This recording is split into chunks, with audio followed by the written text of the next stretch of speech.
naquilo que hoje a gente vai tratar a respeito dos decretos de Deus. Quem já escutou falar a respeito disso? Os decretos de Deus. Então esse é um tema, irmãos, que ele é extremamente complexo, tem muitos assuntos que desdobram desse tema, e aqui, novamente, eu sei que eu às vezes sou até repetitivo, mas nós vamos arranhar a superfície, porque quando nós falamos dos decretos de Deus aqui, nós vamos ir mais para uma perspectiva a respeito do controle de Deus sobre tudo. Então essa é a perspectiva que nós vamos traçar. Muito embora, quando falamos dos decretos de Deus, vários desdobramentos vêm. Então vou explicar o que eu quero dizer com isso. Esse livreto aqui, que é da série, aquela Questões Cruciais, aquela que a Carol ganhou por responder a pergunta, né, que foi mais rápida, esse daqui faz parte de um daqueles livretos a respeito desses assuntos, questões cruciais. Esse aqui ele diz assim: Deus controla tudo, e aí ele vai desenvolver a perspectiva bíblica a respeito do controle de Deus. Isso está relacionado diretamente com o decreto de Deus. Mas, junto com essa doutrina dos decretos de Deus, vários desdobramentos acabam acontecendo. Por exemplo, conhecer a vontade de Deus, né? Quem nunca pensou, como é que eu sei a vontade de Deus? Isso faz parte desses desdobramentos dos decretos. Como Deus faz com que a sua vontade seja manifesta nesse tempo e mesmo assim os homens continuam responsáveis pelas suas escolhas. Então, depois disso, aqui eu faço até um incentivo aos irmãos, que conhecer a vontade de Deus é algo extremamente benéfico para o cristão. Então esses dois livros aqui, esse aqui eu acho que o pastor Fernando usou no curso, né, pastor Fernando? Tomando decisões segundo a vontade de Deus. Muito bom, é sucinto, é fácil de ler, não é muito extenso. E esse segundo aqui, que é de novo das questões cruciais, diz assim: posso conhecer a vontade de Deus? Por quê, irmãos? Porque dentro disso, em especial do meio evangélico, a vontade de Deus, às vezes elas têm a palavra conhecer a vontade de Deus, ela toma alguns caminhos perigosos. Quando nós falamos em conhecer a vontade de Deus, é importante sabermos o seguinte: Deus mostrou a sua vontade revelada na Bíblia, e a partir da Bíblia nós conhecemos a vontade de Deus. Nem tudo que faz parte dos decretos secretos de Deus está revelado. Estão entendendo? Então qual é o ponto aqui? Nós sim devemos conhecer os decretos de Deus e devemos querer conhecer a sua vontade. Porém tem limites. E os limites estão definidos pela revelação, que é a Bíblia. Então, aqueles enganos muitas vezes sinceros, mas perigosos, do tipo assim: eu preciso conhecer a vontade de Deus. Aí você acha que conhecer a vontade de Deus vem por meio de um calafrio ou coisas assim. Conhecer a vontade de Deus é por meio de conhecer a palavra dele.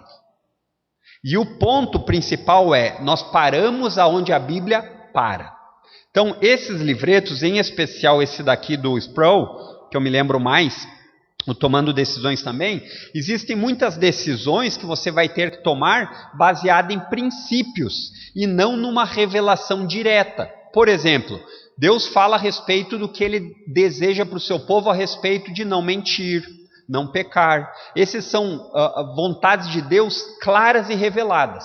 Mas Deus não fala lá na Bíblia qual é a cor do carro que eu devo escolher, qual é o emprego que eu devo escolher. Ele não fala a respeito disso, mas isso não quer dizer que nós não possamos aprender, por meio de princípios que contém na Bíblia, aquilo que nós devemos ou não fazer ou escolher, certo? Por que eu dei essa introdução? Porque esses assuntos, eles são todos entrelaçados nos decretos de Deus. Os decretos de Deus, eles vão ser o ponto de partida, mas os desdobramentos que viriam são vários, certo? Mais ou menos entendido? Nós vamos caminhar bastante a respeito disso agora. Então, quando nós falamos nos decretos de Deus, o que eu quero que você entenda é que são os planos e os desígnios de Deus perfeitos. E esses planos e desígnios foram desenvolvidos planejados em um tempo específico, que foi quando? Na eternidade. Então a ideia aqui é que Deus tem os seus planos e os seus decretos muito tempo antes da fundação do mundo estabelecidos. Então Deus não vai desenhando, ou conforme eu e você vamos fazendo, por exemplo, nós tínhamos um plano de economizar R$1.000 por mês. E aí você está economizando e de repente vem uma enfermidade. E todo aquele seu caixa que você estava guardando, você precisa gastar. Isso é um imprevisto. Nós somos sujeitos a imprevistos nos nossos planos. Deus não. Então, quando os decretos de Deus, estamos falando disso, são os planos e desígnios perfeitos. Perfeito porque eles não precisam mudança e eles não podem ser mudados.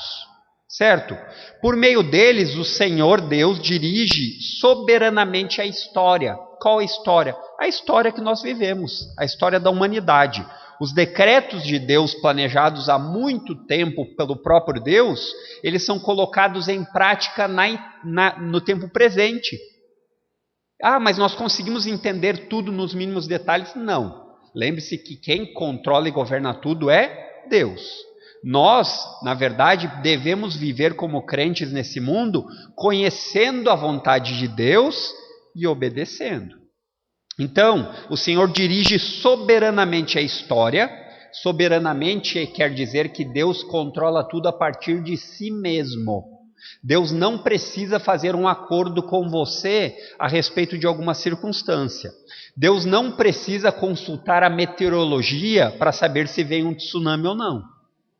Então, quando a gente começa a pensar nos decretos de Deus, muitos desdobramentos vão sendo feitos e coisas pesadas vão acontecendo na sua mente, se você permitir gastar um tempo pensando. Mas é importante você parar onde a Bíblia para. Então, e ele dirige soberanamente a história e realiza sua vontade em todo o universo, atingindo assim os seus propósitos santos.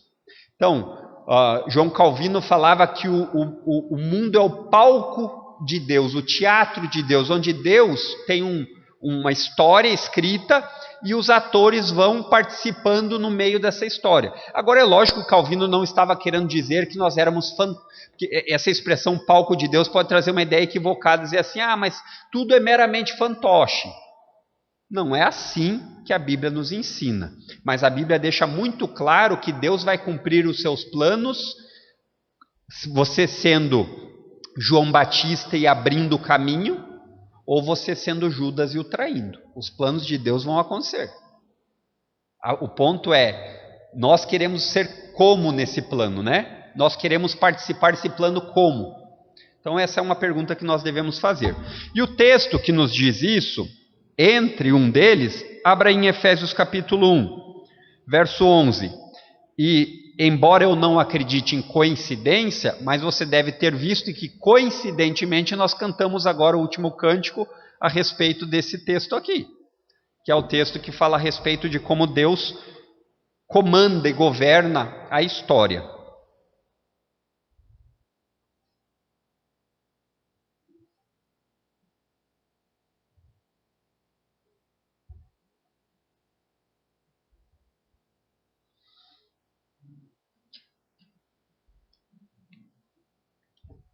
Esse texto de Efésios, ele está falando a respeito de Deus trazendo em Cristo os salvos. E esse plano na história da redenção é um plano que Deus coloca em prática no tempo presente de acordo com o seu propósito determinado. Então, todos aqueles que Deus, lá na eternidade passada, predeterminou que crerão, no tempo determinado eles vão crer. Mas então quer dizer que nós não precisamos evangelizar. Não, isso tudo é equívoco que nós colocamos que a Bíblia não traz. E nós vamos falar a respeito disso. Entenderam? Então, esses são aqueles temas difíceis de lidar, porque as duas verdades são ensinadas na Bíblia. Responsabilidade humana e governo soberano de Deus. Então ele diz assim, além disso, em Cristo nos tornamos herdeiros de Deus, pois ele nos predestinou conforme seu plano, e faz que tudo ocorra de acordo com sua vontade. Então Deus tem um plano e esse plano vai ocorrer exatamente como Deus escreveu. Mas como que nós podemos entender isso nos mínimos detalhes? Não tente, porque você não é Deus. Nós não conseguimos nem mesmo coordenar um passeio ao parque sem saber se vai chover. Mas Deus é capaz. E isso é importante que nós saibamos. Hoje eu vou ficar a respeito de algumas características sobre os decretos de Deus. O que a Bíblia fala a respeito dos decretos de Deus. Tá? E aí na semana que vem a gente continua. Por quê? Porque esse é um tema que ele não é difícil de ser explicado, mas ele é difícil de ser engolido. Por quê? Porque nós, como seres humanos imperfeitos e descontentes que somos, nós sempre estamos querendo colocar um ponto de interrogação, uma injustiça em Deus, dizendo, mas por que Deus? Eu não mereço assim, fulano não merece. Esse é o ponto. O problema é que nós nos esquecemos que nós não estamos numa posição de cobrar algo de Deus. Certo? Por que isso? Porque a Bíblia fala que todos pecaram e estão destituídos, carecem da glória de Deus. Essa é a situação da humanidade. Então não existe nada que aconteça com a humanidade que não fosse algo que eles merecessem, que nós merecêssemos. Isso é pesado, sei por quê? Porque nós continuamente erramos achando que existe algo de bom que Deus deva olhar e dizer assim, olha, mas ele tem um coração bom. Você vê que nos filmes sempre é assim, os filmes falam, né? Mas ele tem um coração bom. E a Bíblia fala que o problema do homem é justamente lá dentro, no coração. Certo? Então, os decretos de Deus são importantes de nós, como crentes, entendermos. Por quê? Porque você vai partir de uma perspectiva bíblica a respeito de um tema tão duro. Primeiro lugar, sobre os decretos de Deus, eles são impossíveis de serem frustrados. O que nós queremos dizer com isso? O plano de Deus vai caminhar na medida, no tempo, no momento que Ele quer. Quem aqui já escutou aquele ditado assim? Deus escreve certo por linhas tortas. Embora a gente tenha alguma simpatia nisso, porque às vezes a gente vê que de um mal Deus traz coisas boas, mas esse provérbio popular, esse ditado popular não é bíblico, porque Deus escreve exatamente como Ele quer, quando Ele quer, como Ele quer e no tempo que Ele quer. Então, se nós estamos desesperados porque nós somos impacientes, isso não quer dizer que Deus esteja errando. Isso é duro. Se você é parecido comigo, que às vezes quer as coisas para ontem, então você deve sofrer muitas vezes com isso. E ainda mais quando existe a palavra sofrimento no meio, né? Que 1 minuto de prazer passa como se fosse 10 segundos. E 1 minuto de sofrimento parece que dura 1 hora. Não é mais ou menos assim? É exatamente assim.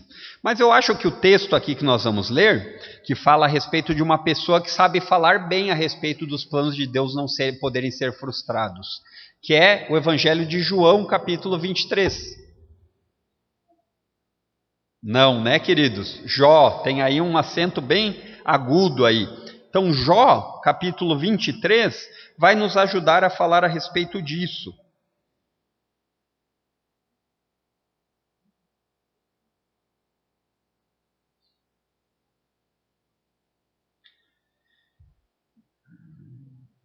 Eu creio que a maioria de vocês já escutou falar, nem que seja de raspão, na história de Jó, né? Então, basicamente, a história de Jó, resumindo, é de um homem íntegro que tem tudo de ruim acontecendo na sua vida e ele passa por muito tempo sem entender. Então, ele poderia ser uma pessoa que diria assim, olha, eu não mereço o que eu estou passando. Em alguns momentos até ele fala.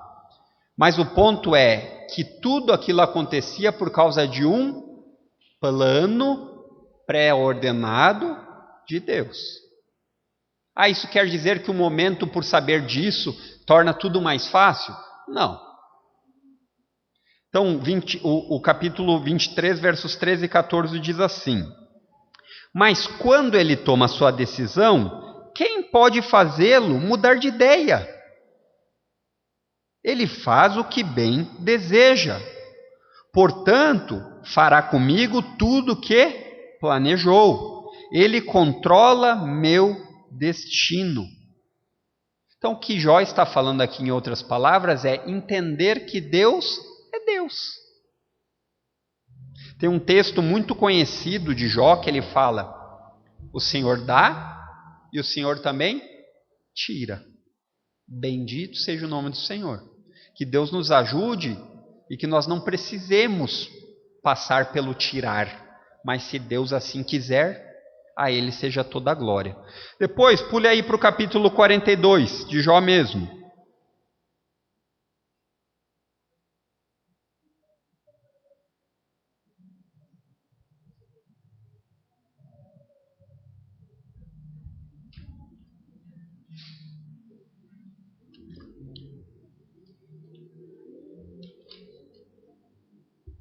Verso 2 diz assim: sei que podes fazer todas as coisas. Sabe o que essa palavrinha aqui quer dizer, todas, no original? Todas. Absolutamente todas. E ninguém pode frustrar teus planos. Aí depois ele continua nesse debate, falando a respeito Jó com o Senhor. E você vai perceber, se depois fica como tarefa de casa, você lê o livro de Jó, você vai perceber que os planos de Deus continuam firmes. Ninguém pode frustrá-los.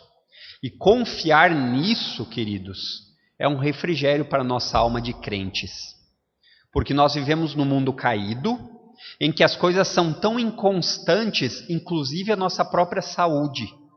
Mas daí, ao saber que os decretos de Deus são impossíveis de serem frustrados, a gente olha para isso e diz assim: estou seguro, porque em Cristo sou muito mais que um mero vencedor. Então agora pule lá para o profeta Isaías, que também é um bom profeta para falar a respeito de providência, a respeito de decretos, a respeito de planos. Isaías 43, 13.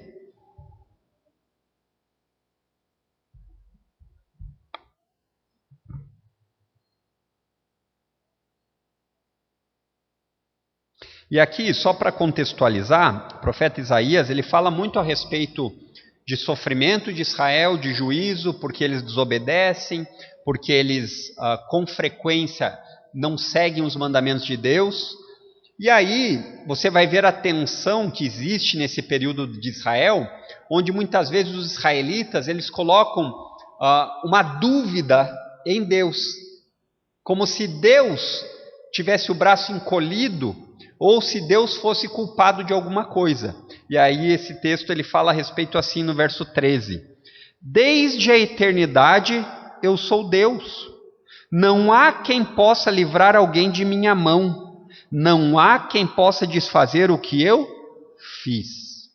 Essas são verdades bíblicas que você precisa ter bem claro. Por quê? Porque quando as circunstâncias balançarem a sua mente e o seu coração, você vai lembrar que Deus continua exatamente onde Ele sempre esteve, no trono, reinando.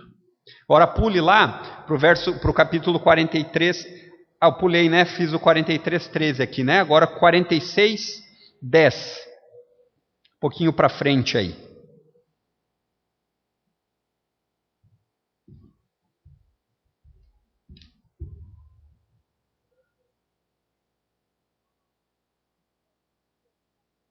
Se você pegar um pouquinho para cima, você vai ver que o texto vai falando assim: não esqueçam, tenham sempre em mente quem eu sou, vocês são rebeldes, lembrem-se disso.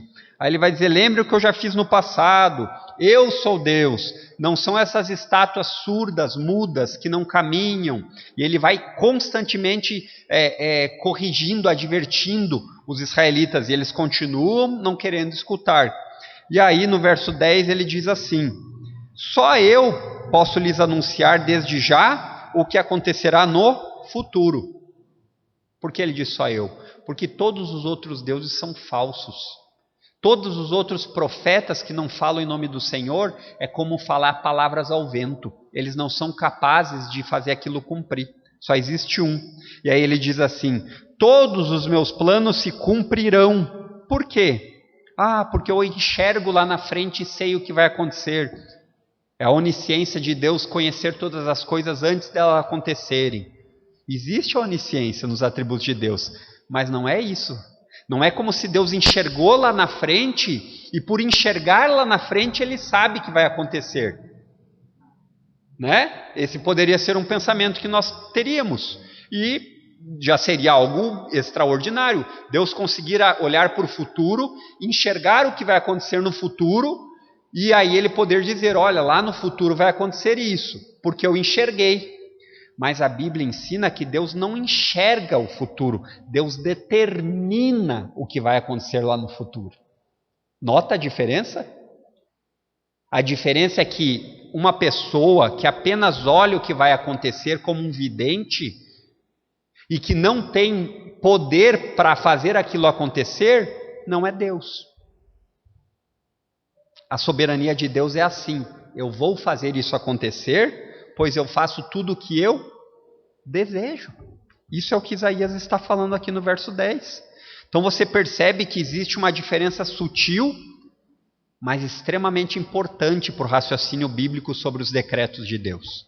Então, quando nós falamos no decreto de Deus, não é que Deus anteviu, ele viu de antemão algo que vai acontecer lá no futuro. Então, porque ele viu, ele falou, olha, eu vi lá na frente que o meu servo, o pastor Fernando, ele vai se converter. Isso poderia ser uma forma de quê? Onisciência. Mas essa onisciência, ela tem carência de poder de fazer acontecer. Estão entendendo? E aqui muitas vezes é onde ofende as pessoas. Porque quando eu digo isso, quer dizer que nada, nem o meu livre-arbítrio escapa do poder de Deus. Estão entendendo? Então quando você escuta pessoas dizendo assim, olha, mas Deus, ele não pode tocar no livre-arbítrio de alguém. Você já escutou isso? Eu já escutei e eu já pensei assim. Mas quando eu aprendi na Bíblia que de joelhos, pedindo pela salvação de alguém, não existe nenhum que diz assim, não, deixa o livre-arbítrio dele. Em oração, você não acredita em livre-arbítrio, porque você pede que Deus salve os seus. Você pede que Deus vá com os seus laços de amor e quebre as correntes dele e com a sua graça irresistível alcance os seus. Então, o que você precisa saber sobre os decretos de Deus? Em primeiro lugar, eles são impossíveis de serem frustrados. Agindo eu, quem impedirá?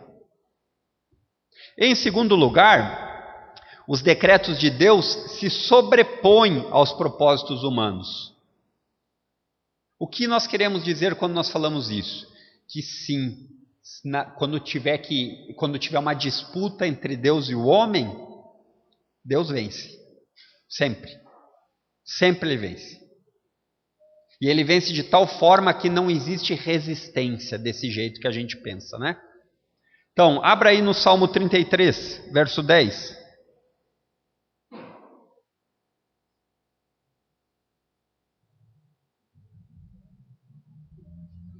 E só para dar um gostinho, queridos, aqui nós estamos falando sobre os decretos, mas nós vamos falar de temas difíceis de lidar, como Deus e o mal, como pode então Deus decretar todas as coisas e o homem continuar responsável dos seus pecados. Nós vamos falar mais para frente. Então, se você ficou louco para fazer um monte de pergunta quando eu falei, tenha calma que nós vamos passear por esses temas mais complicados.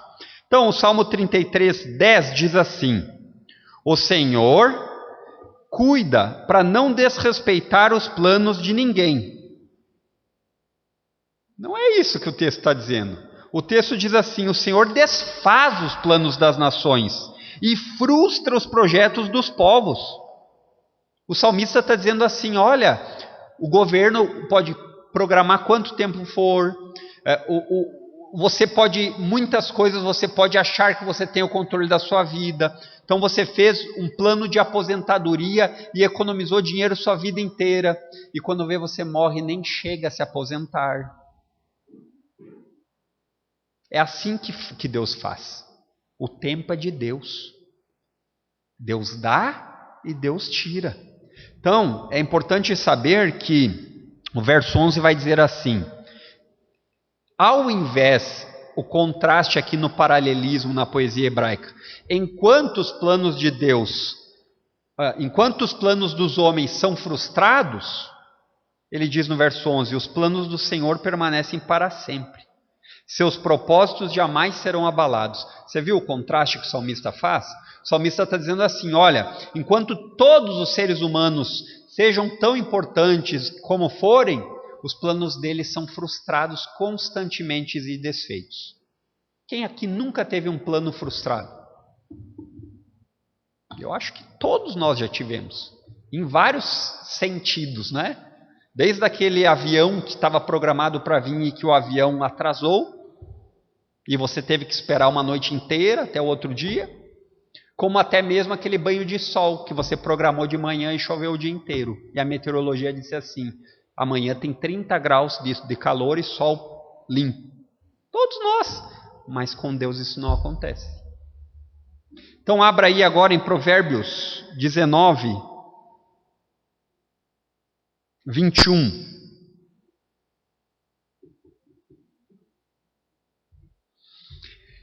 E, para quem não sabe, o contexto do livro de Provérbios é um livro de sabedoria de um pai para um filho. Em sua maior parte é isso que Salomão começa escrevendo. E ele quer demonstrar sabedoria de Deus.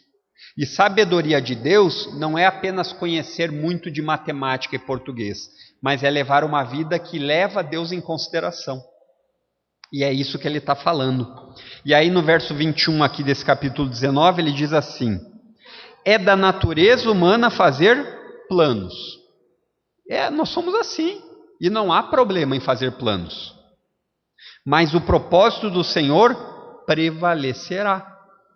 A carta de Tiago, ela vai nos dizer assim, não digam, amanhã vou fazer, estou parafraseando, não digam, amanhã vou lá e vou fazer negócios e vou ficar próspero. Não se esqueçam de dizer, farei tudo isso se Deus quiser. E o Deus quiser, queridos, ele começa a ter uma função repetitiva nas nossas línguas, que às vezes a gente fala isso, mas nem pensa a respeito disso. Se Deus quiser, é a ideia que você leva em consideração que precisa Deus querer. Vamos fazer tal coisa daqui uma semana? Vamos, se Deus quiser. Em outras palavras, lembrando que o tempo e a determinação das coisas pertence ao Senhor. Esse é o ponto. Agora, pule lá para Deuteronômio 4:35. Não é Deuteronômio? Os irmãos estão ficando bons, né? Não tem mais nem como fazer pegadinha. Daniel, capítulo 4, verso 35.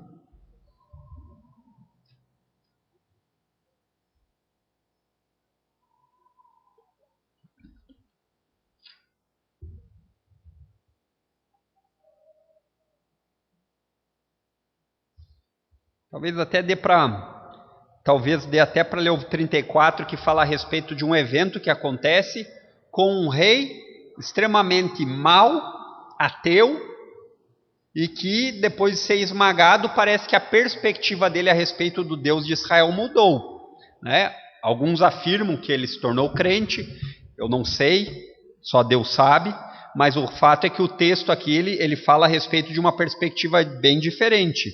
Ele diz assim, o verso 34, passado esse tempo, eu, Nabucodonosor, olhei para o céu.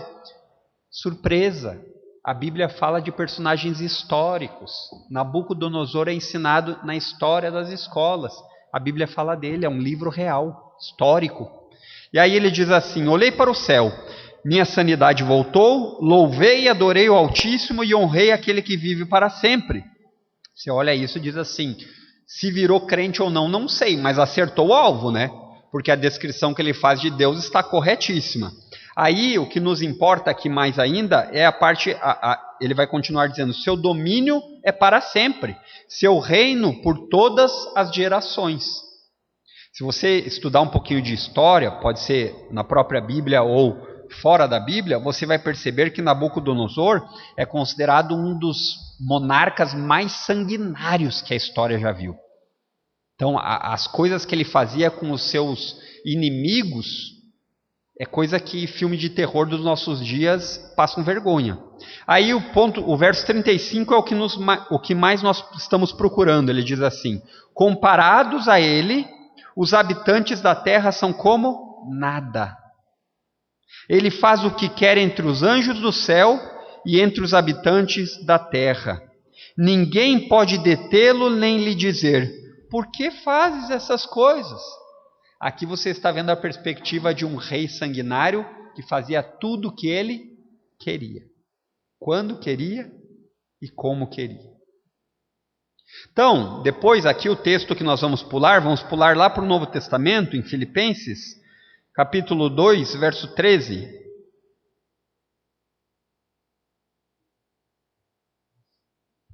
E o que é importante aqui que a gente não perca de vista, irmãos? Nós estamos aprendendo o que o texto bíblico ensina. E nem sempre o que o texto bíblico ensina será fácil de engolir. Mas nós precisamos ser bíblicos. Então, muitas vezes, como o pastor Fernando bem falou aqui no domingo, se pudéssemos escolher só aquilo que não dói nas pessoas, seria mais fácil. Mas aí nós seríamos os autores da Bíblia e não os carteiros que só levam a mensagem. Então o carteiro, ele não tem autorização de abrir a carta e começar a escrever na carta da correspondência dos outros. Assim são os crentes. Os crentes como carteiros, eles só abrem e leem a carta. Eles não acrescentam coisas.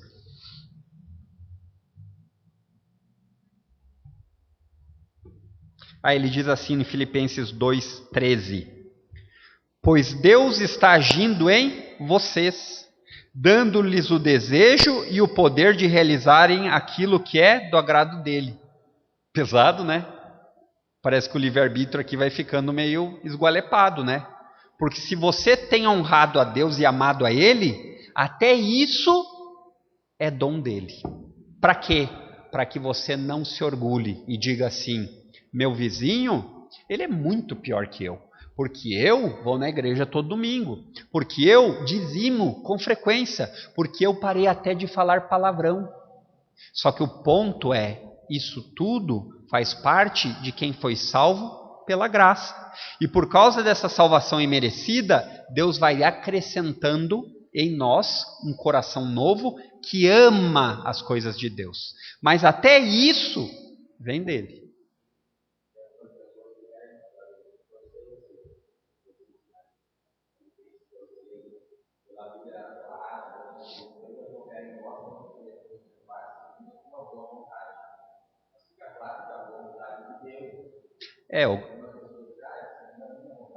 Sim, sim. O contexto é bem claro, né? E o nosso problema como leitores da Bíblia é falta de contexto. Mas mesmo que fosse a minha vontade, ele deixa claro que a minha vontade é influenciada pela vontade do Pai. Então é claro que nós temos vontade. Nós vamos falar mais sobre isso. É claro que nós temos desejos, mas o ponto é que Deus graciosamente nos influencia. Ele age dentro de nós. Afinal de contas, todo aquele que não tem fé em Cristo está como? O que a Bíblia fala? Morto. Você já foi num velório? Você chegou perto do morto e falou assim: acorda. Não vai adiantar. E a Bíblia descreve os seres humanos sem Deus nesse estado. Eu sei que alguns gostam daquela série The Walking Dead. É aqui assim. É uma humanidade que caminha achando que está arrasando e estão todo mundo zumbi diante de Deus. Eu vou dar uma corrida aqui em mais um, ou melhor, vou parar e faço os dois semana que vem. Acabamos lendo os textos bíblicos para não ficar cansativo, né, irmãos? Alguma dúvida a respeito desses dois pontos? Então, o que nós aprendemos sobre os decretos de Deus? Em primeiro lugar, eles são impossíveis de serem frustrados. Ah, mas não tem aquele camarada que debocha e diz assim, faz 2000 anos que o tal do Jesus veio e ele disse que ia voltar e ainda não voltou. Se você nunca escutou isso, você vai escutar. E não é coisa nova. Naquele tempo eles já falavam isso. Poucas dezenas de anos depois que Jesus tinha ido, eles falavam isso. A carta de Pedro vai falar sobre isso. Não pense que Deus está demorando. Em segundo lugar, os decretos de Deus se sobrepõem aos propósitos humanos. Você percebe, nós vamos falar muito disso, que Deus, ele tem, e você vai enxergar esse mover de Deus, que até mesmo nas atitudes dos homens não estão fora do decreto de Deus. Esse é um mistério. Mas você vai ver que a Bíblia afirma isso, inclusive com Nabucodonosor. Deus dizendo que ele é servo dele, que ele falei para o meu servo, vai lá. Como assim? O cara é ateu. Como que ele vai obedecer a Deus se ele é ateu? Ele inclusive fala para a nação de Israel, ele diz assim, nenhum Deus salvou de mim. Eu já conquistei tantos impérios, não vai ser agora o Deus de Israel que vai me impedir. Você vai ver isso nos textos dos profetas, você vai ver. E no entanto, a Bíblia afirma que Deus estava o usando. Ele era um martelo e nem sabia. Tá bom, queridos? A dona Luísa com certeza não ia deixar passar batido.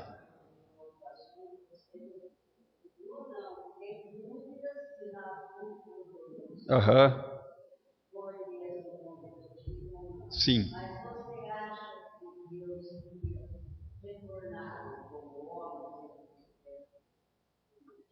Uhum. É uma ótima pergunta e é talvez uma posição para pensar a respeito da conversão dele. O que eu diria é que assim, muitos reconhecem o poder do Deus de Israel pela Bíblia, né? Mas nem todos se submetem a dele de verdade. Por quê? Porque reconhecer que Deus reina não torna ninguém crente. Então assim, aumenta o juízo. Mas é bem possível, né?